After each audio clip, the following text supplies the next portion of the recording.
¿Qué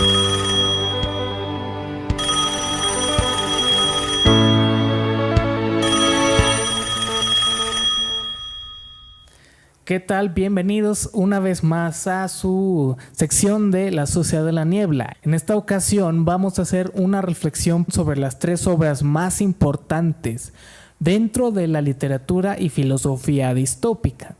¿Cuáles son estas obras? Fahrenheit 451 de Ray Bradbury, Mundo Feliz de Aldous Huxley y George Orwell, 1984. Perfecto. Entonces, en esta ocasión vamos a ver puntos importantes que asemejan las 3 obras y sobre todo que hoy en día han tenido un apego muy importante en la cultura y en la historia, a tal punto de que la gente suele decir que este tipo de novelas son proféticas. Proféticas en el sentido de que dicen lo que va a suceder el día de mañana. Quizás hay personas que realmente hoy en día, o estudios, que su interpretación, digamos, hasta de forma hermenéutica, dicen al pie de la letra por qué realmente quizás se toman en cuenta como profecías, porque son hechos que están sucediendo día tras día. Ya no hay libros, no se han quemado todavía, hay líderes totalitarios y existe el consumismo. ¿Cuál es la línea que yo remarco en estas 3 características? La eliminación total de la cultura. Hoy en día la cultura existe, sí, pero ¿es limitada? Sí, sin duda. ¿En qué sentido? Pues obviamente tiene que ver con lo que dice estas obras. En general tratan de una estructura básicamente parecida. Hay un personaje que está inmerso en esta comunidad y que de pronto empieza a desentonar y que va a tratar de buscar un poco una salida a esta sociedad, pero va a encontrar esta salida de forma trágica. Lo importante de estas obras, como bien lo dice Miguel, es que pueden ser abordadas desde distintos puntos de vista, tanto literarios como artísticos, hasta filosóficos, ¿no? O reflexivos. Básicamente el punto central que yo rescataré de estas 3 obras es esa supresión, es ese dominio que tiene, esa hegemonía que tiene el ocio, digamos, la distracción, digamos, inclusive la mediocridad sobre este esfuerzo intelectual que implica reflexionar para cambiar las cosas. En general, como lo dice Miguel, sí hay un aspecto cultural todavía en nuestra sociedad, pero eso nos está cada vez más reducido, y eso tiene que ver porque hemos perdido nuestra identidad, nuestra individualidad. Como sociedad se nos alimenta con una sola ideología, y eso es muy peligroso porque nos obliga a dejar de pensar, y de pronto el pensar parece una actividad tediosa, una actividad difícil, algo inclusive malo. Hoy en día se puede ver así, y es lo que estas obras tratan de retratar. En general creo que ese es el punto, uno de los puntos centrales que yo rescataría, la pérdida de individualidad, que estas obras precisamente rescatan mucho, ¿no? Al momento de poner un protagonista como el hilo conductor. Ahora tú bien mencionas que hay una, como quitarle la individualidad al ser humano, lo mencionas en este momento. De que el sujeto pierda su personalidad de forma humanista a través del conocimiento, claro está. Lo que remarca mucho las 3 obras no es algo realmente novedoso, ya se había hecho, y tenemos la Nueva Atlántida de Bacon, donde también se abordan más o menos temas que tienen que ver con esta sociedad mecanizada, ¿no? Hay muchas historias de ciencia ficción que han ido a lo largo de la época. Está también Los viajes de Gulliver, esta isla que habla sobre todas las personas que están constantemente inventando cosas tan absurdas que ellos creen que realmente hay un avance científico. Y después tenemos posteriormente a Verne, a Herbert George Wells, a H.G. Wells, que nos ofrecen ya una forma muy, digamos así, futurista, pero donde ellos veían positivamente la forma en cómo la tecnología nos iba a ayudar. Julio Verne nos hablaba del submarino gigante, nos hablaba del globo, nos hablaba de cohetes que nos iban a llevar a la luna. George Wells hablaba igual de distintos aparatos electrodomésticos, tanto electrónicos, pero él sí los empezaba a ver ya desde una forma más que eran como herramientas para la guerra. ¿Por qué? A Verne le tocó la revolución industrial. A Herbert George Wells, a H.G. Wells, le tocó los indicios de la Primera Guerra Mundial. Ahora, a nuestros tres autores principales, Huxley, Orwell y Bradbury, les tocaron las secuelas de la Segunda Guerra Mundial y de cómo la economía se estaba sustentando bajo un capitalismo realmente absurdo para muchos. ¿Por qué absurdo? Porque el capital, te decía, consume todo lo que el pueblo hace. Porque ese es el futuro del mañana. Lo que ayuda al hombre, la herramienta, lo que se ha mecanizado es el futuro. Pero si entonces lo mecanizado es el futuro, ¿dónde queda esa característica humanista, por así decirlo? Eso se va a ir perdiendo poco a poco. Y creo yo que es el elemento principal que manejan los tres autores y está reflejado en esas obras. Yo creo que más que nada los tres autores les toca vivir la Segunda Guerra Mundial, pero desde distintas perspectivas, ¿no? Exactamente. Aldous Huxley quizás un poco antes, Orwell en el momento o justo cuando acaba la guerra, y lo de Bradbury ya es una posguerra, ya una especie de tranquilidad perturbadora. Y lo importante de ellos es que, habiéndose leído, por supuesto, o al menos pues Orwell leyó a Huxley y Bradbury leyó a los otros dos, teniendo conocimiento, no son una copia como tal, una obra de otra, sino que cada quien está adaptando esa melancolía, ese sentimiento que tienen de pérdida a su época y lo están trasladando a las hojas de los libros, pues para que queden a la posteridad. Y lo que dices me parece sumamente importante porque ¿qué tienen estos tres autores que no hayan escrito ningunos otros autores a lo largo de la historia? Pues tiene que ver esta visión pesimista, esta idea de un futuro que no es prometedor, sino que es desgarrador. Exactamente. Bueno, ahora lo que yo te voy a remarcar con eso es que tú mencionas que ahora es una visión pesimista, ¿no? Pero ahora vamos a lo que te había mencionado. Con Verne y con Wells, ¿por qué no se queda este tipo de ideas distópicas futuristas? Porque bien las hay. Orwell las tiene obras distópicas. Está la utopía moderna. Está Los hombres como dioses, hay muchas. La máquina del tiempo es otra. Pero lo que se remarca más con estos autores que estamos abordando es que hay una visión más realista todavía, donde ellos tienen en cuenta, para empezar, un personaje principal que siempre va a ser la víctima, va a ser el desacuerdo del sistema, de un sistema capital, consumista. En este caso, con Bradbury es Montag, con Orwell es Winston y con Huxley yo vendría a decir que es John el Salvaje, tú mencionas que es Bernard. Pero bueno, yo realmente aludo a que pues los dos personajes mantienen igual un ritmo, nada más que uno está más consumido que el otro.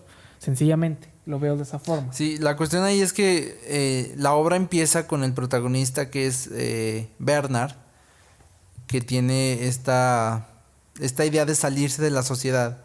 Pero quizás ahí es un poco distinta de las otras dos obras porque el personaje de Bernard solo desentona, digamos, de la sociedad por el hecho de no tener las mismas capacidades físicas, ¿no? Por sentirse un poco diferente, pero cuando tiene la oportunidad de entrar en la sociedad, de hacerse popular, pues disfruta esa experiencia. O sea, realmente lo que quiere no es sobresalir o encontrar esa parte intelectual, él nada más quiere pues hacerse notar y cuando lo logra pues es feliz.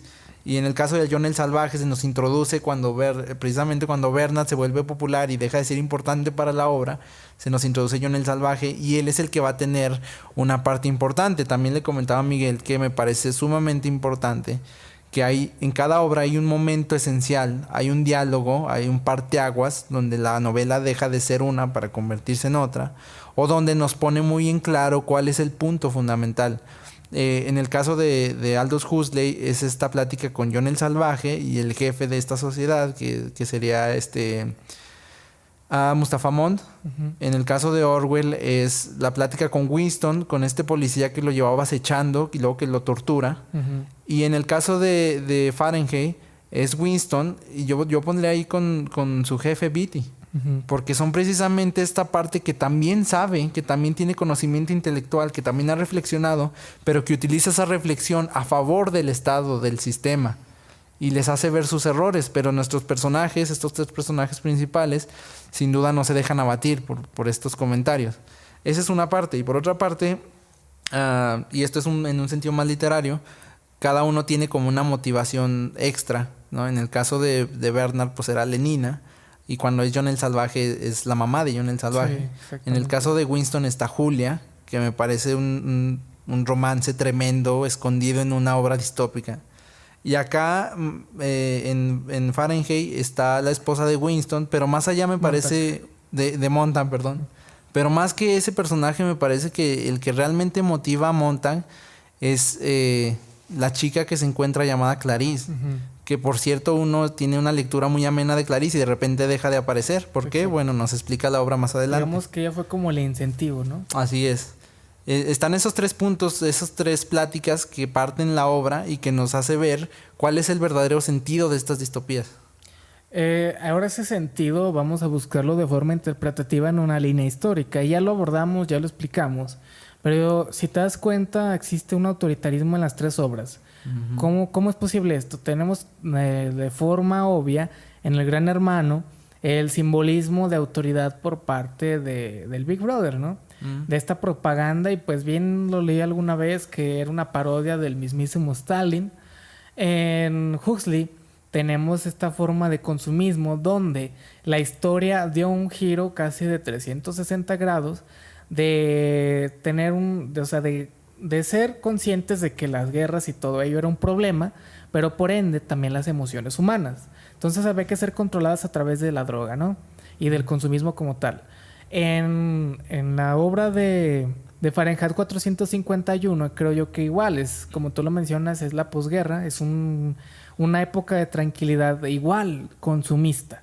Entonces, creo que incluso tenemos el inicio del consumismo con Huxley, el final del consumismo con Bradbury, en el sentido de que las distopías, bueno, que estamos aludiendo, hoy en día tienen mucho apego a la realidad continua de que nos está tocando y que siguen siendo vigentes porque tienen elementos donde el consumismo, por ejemplo, ha ido transformándose a tal grado pues que realmente yo veo el soma en todos lados, no de forma literal, o sea, como drogas, sí hay drogas, pero lo que yo aludo es que el consumismo mantiene al sistema o a la sociedad inestable, de querer tener todo. Hoy en día si no estás al día, si no tienes un celular, si no tienes una televisión, o sea, que sea adecuada a la época para ver tus programas favoritos, tu música, todo, ¿no? Y eso, ¿de qué nos distrae? Pues de una realidad política. Esa realidad política, pues es ahora la transformación de lo que se ha vuelto ese gran hermano, ¿no? ¿Aprendimos de la Segunda Guerra Mundial? Realmente no, porque me ha tocado ver muchas noticias, no te miento, de que existe el internet, de una posible tercera guerra mundial. Incluso lo vemos con las profecías estas de Nostradamus, ¿no? Ya mucha gente está cansada de escuchar que las profecías, que si se hace real o no. Yo realmente no aludo a que incluso las distopías sean profecías como tal, pero sí estamos muy sujetos a una guerra, un próximo Big Brother, ¿no? Si es que pues la situación en Rusia es diferente, la situación en Corea del Norte es diferente, pero para mí se asemeja mucho a las distopías que estamos abordando, más a lo de Orwell. Y en un sentido, ya hablamos del consumismo, de la cultura, de la división cultural, y yo creo que ese es el tema ya para, dar un cierre como tal, si no tienes algo más importante que decir, obviamente, de la cultura que quiere rescatar todavía las artes, las lecturas y todo esto, y nos convertimos en los personajes de esas obras. Somos un Winston, somos un Montag, somos un Bernard, somos un John el Salvaje, donde nos llama la atención algo que a la gente ya no va a voltear a ver. Sí. Algo que nos hace reflexionar la filosofía. Fuimos estudiantes de filosofía. Bien sabemos que la matrícula de los estudiantes baja, en historia igual, en letras igual. ¿Por qué? Sí, pues acá donde estudiamos, porque fuimos a la misma escuela, corría el peligro en un momento de crisis, de que se cerrara la unidad. Y no nada más filosofía, sino toda el área de humanidades, porque la universidad iba a salvaguardar las carreras socialmente más activas, ¿no? Pero más activas en el sentido de la tecnología y todo esto, ¿no? Sí, acorde a la sociedad actual. Y porque tiene que ver un poco con lo que estas novelas nos están diciendo. El intelectualismo es peligroso, la reflexión es peligrosa para el sistema moderno. Con lo que decías de las guerras, quizás no haya una tercera guerra mundial, pero es peor que no la haya, porque ahora ya no somos naciones como tal, ya no defendemos una ideología como tal, sino hay como una idiosincrasia regada por el mundo. Digo, válgame esta paradoja, pero se trata de una idiosincrasia que tienen unos pocos hombres, pero que nos rigen a todos y que son sumamente perjudiciales. Sí, como parte de esta reflexión con la que estamos concluyendo las 3 obras, me gustaría decir que hay otro aspecto muy importante en ellas, que es la idea de que cuando una persona muere, no importa, porque es como si tú te estuvieras tomando, no sé, una lata de refresco, te acabas el refresco y tiras la lata, y así resultan ser las personas en las 3 obras. Cuando hay muertes, a nadie le escandaliza, porque todo el mundo está viviendo el momento, nadie se está preguntando dónde están los demás. Exactamente. Y eso tiene que ver con la pérdida de individualidad. ¿Y a qué nos lleva esta pérdida de individualidad? Pues al hecho de que hay una sustancia, un ente gigantesco que es la sociedad, pero dentro de la sociedad nuestras voluntades se pierden, o las voluntades de estos personajes pues ya no tienen cabida. Entonces la reflexión se vuelve el único medio para salir adelante, para reflexionar, la única ventana a la verdadera sabiduría, ¿no?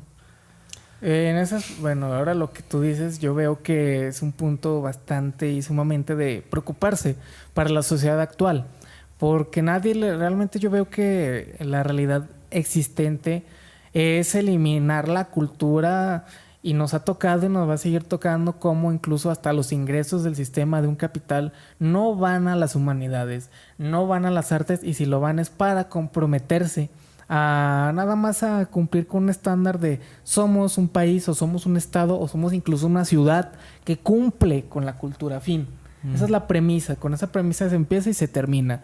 ¿Cuál es el medio y cuál es el método? El que sea, pero que se cumpla esa premisa. Pero realmente la cultura es la que ayuda a que continúe lo que tú mencionas, el intelectualismo. Una persona intelectual, una persona humanista, no es la que realmente sepa todo o la que sea de una forma culta, sino únicamente que conozca su entorno. Y qué mejor que extraer a esa persona de su entorno que con el consumismo, que con un capital de lo tengo y lo consumo de una forma rápida, porque esa es la forma de vivir, y eso es lo que están viviendo las próximas generaciones, que también lo viven nuestras propias generaciones. Pero, pues, ¿cuáles van a ser esos antihéroes del mañana? Un Montag, un Bernard, aquellas personas que decidan de una u otra forma no pertenecer al sistema de estos ermitaños, y lo existen, realmente existen esas personas. De hecho, hasta hay documentales en internet, pero pues si uno quiere vivir de una forma estable teniendo lujos, pues hay que adaptarse a una forma de vida capital. Bien lo dices tú, las humanidades de pronto ayudan a esa forma de ver lo que nos conviene, pero a un sistema es preferible mantenerte distraído, mantenerte con lo que tú quieres. Si quieres que en este país haya mucho producto del que disponga para que tú voltees a otro lado, te lo doy. Te lo vendo, te lo traigo, te lo exporto, lo que sea necesario. Hoy en día la globalización ya no se entiende como la entendía alguna vez incluso el mismísimo autor Isaac Asimov, de vamos a poder comunicarnos, vamos a poder tener información, o sea, de todo el mundo, entre todos, va a haber bibliotecas mundiales, va a haber bibliotecas en internet para la gente. Asimov lo dice en una entrevista y lo dice animado, feliz, o sea, consciente. Sí. Pero eso lo existe, como bien lo dice Asimov, pero no como el uso que él quería darle. Sí. Es un uso fatal, es un uso consumista, meramente. Sí, yo todavía he escuchado bastantes entrevistas de gente muy importante hoy en día, intelectuales importantes, pues que están emocionados con el internet. Pero el problema es que hay que ser un poco realistas. Hay también una serie de intelectuales que dirán que esto es perjudicial. Hay autores que ya fallecieron, pero que a mí me hubiera gustado en lo personal saber cómo reaccionarían a esta situación. De verdad que no se puede sacar nada bueno, porque uno lo ve día con día, ¿no? Se trata de una sociedad hastiada, una sociedad ansiosa, una sociedad molesta. Y sí hay intelectuales, pero también hay que tener cuidado porque hay muchos intelectuales, como lo decimos acá, intelectuales en Liverpool, ¿no? Gente que cree que es intelectual, pero que también está usando una máscara como si la intelectualidad fuera capital, ¿no? Hay que tener cuidado con eso. Pues por último yo diría que lo que retratan estas obras tiene que ver precisamente con esta dignidad del hombre que se está perdiendo, primero con las guerras y ahora con la ignorancia. Al final del libro de Bradbury, que es como el que cierra esta trilogía clásica, se dice que ojalá y los hombres algún día junten tanto conocimiento para crear una pala gigante, para hacer un hoyo gigantesco y ahí poder enterrar la guerra para siempre, ¿no? Tiene que ver con el sentido de la dignidad. Y para mí, en este caso, yo recomendaría ampliamente las 3 obras. Y por supuesto hay otros materiales que se pueden revisar para complementar, pero en general me parecen una extraordinaria introducción a lo que es la distopía y a lo que es una reflexión real, sintética de lo que está pasando hoy en día. Y sobre todo que estas obras influyeron mucho en series de televisión, en las películas, pues incluso, o sea, es tema de entretenimiento, lamentablemente, pero está bien, porque yo lo veo de interpretarlo y de conocer nuestro entorno. Hay gente que dice tal película que alude a que no existen los libros o tal cosa me parece importante porque ya dan su punto de vista. Inmediatamente yo pienso, bueno, esa idea yo ya la conozco desde Orwell, ¿no? Uh-huh. La conozco quizás hasta de Verne, otros autores, pero pues yo te voy a ser honesto, pero yo siento que esas 3 obras son interpretaciones grandísimas y gigantes del mito de la caverna de Platón. No hay otra. ¿Por qué? Porque el mito de la caverna de Platón, bien sabemos pues que son estas personas que viven toda su vida viendo proyecciones y no saben que hay algo más. Nosotros vemos proyecciones en lo capital, en el consumismo. ¿Qué hay más allá? No lo sabemos. Solamente el intelectualismo, la duda, nos hace percatarnos de muchas cosas que dejamos de lado y que pueden disfrutarse en la vida. En la vida, como un filósofo, como un literato, un escritor tiene que cuestionarse lo que hay a su alrededor y sacar de ahí 1000 ideas para poder disfrutarlo más, no para vivir enredado. Yo lo veo de esa forma. Entonces yo me quedo con que realmente tenemos de tajo, de base, una alegoría como tal. Tenemos, y bueno, yo me atrevo a decir que lo que va a suceder en un futuro, y lo remarcan las 3 obras, y después lo remarca Alan Moore en el cómic de V de Venganza. ¿Qué hace este personaje de V?